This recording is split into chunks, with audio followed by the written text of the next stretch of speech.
Hello guys, Belle here, going to give you a walkthrough of your Demon Hunter legendary gear that is available currently right now in Legion with this beautiful ginormous vendor here. I can see all the gear, so I can give you a preview of what that gear looks like currently. If you need more information on the legendaries and how the legendaries are acquired and everything you're going to need to know, if you click the top right hand corner of this video when you are done, you can go to the legendary breakdown video that I did to get the information, as I'm not going to go over it in this video. This is just strictly a preview to get you guys to see what legendary gear is available so that you guys can start planning when you get that gear how to use it.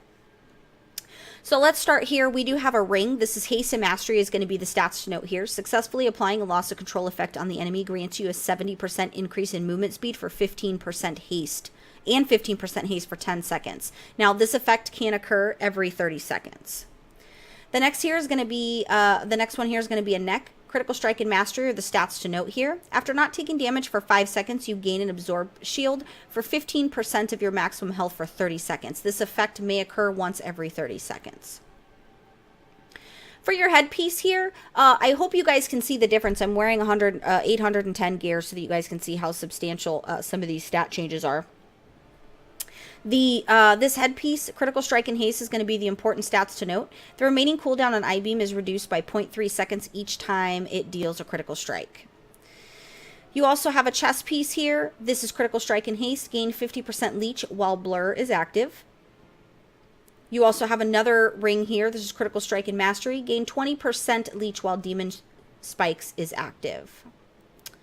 The next one here, this is going to be a belt. Critical Strike and Mastery, also Intellect, depending upon your spec and whether or not you are Rogue, Monk, Druid, and Demon Hunter, as they all share this specific belt.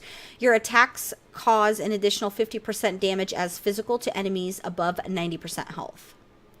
Another ring here, this is Critical Strike and Haste. Demon's Bite generates an additional 1 to 20 Fury. This is going to be feat. This is Critical Strike and Haste. Fell Rush deals 20% increased damage to each subsequent target hit. Here's a wrist piece. This is Critical Strike and Mastery. Throw Glaive deals 50% increased damage with each ricochet. Really nice back piece here. This is Haste and Versatility. You take 20% reduced magic damage while Immolation Aura is active. You have another set of feet here. This is Versatility and Mastery. The instant initial damage from your Immolation Aura reduces the remaining cooldown on Fiery Brand by 3 seconds for each enemy that you hit. You have another wrist here. This is Haste and Mastery. Soul Cleave reduces the remaining cooldown on a random sigil by 8 seconds. And last but not least here, you have a shoulder piece. This is Critical Strike and Haste. Metamorphosis resets the remaining cooldown on all your sigils. So keep in mind, some of these will be used for specific either Havoc or Vengeance, and they can be swapped. The on use or the passive won't help you, but this is what it's for. And as you saw before, a couple of these pieces are shared between other leather wares. So there you have your preview. If you have any questions, feel free to comment on the video. Make sure you watch the legendary breakdown videos so that you understand what you're looking at. If you're new to PWNCAST, make sure you subscribe. Have a look around the channel. See all the Legion coverage and breakdowns and previews that we have done here. Make sure you subscribe so you can stay up to date on all the Legion news moving forward, including guides and stuff like that for PvP and PvE. I'm going to go ahead and get on out of here. Thanks so much for watching. And as always, don't forget to like, comment, and subscribe.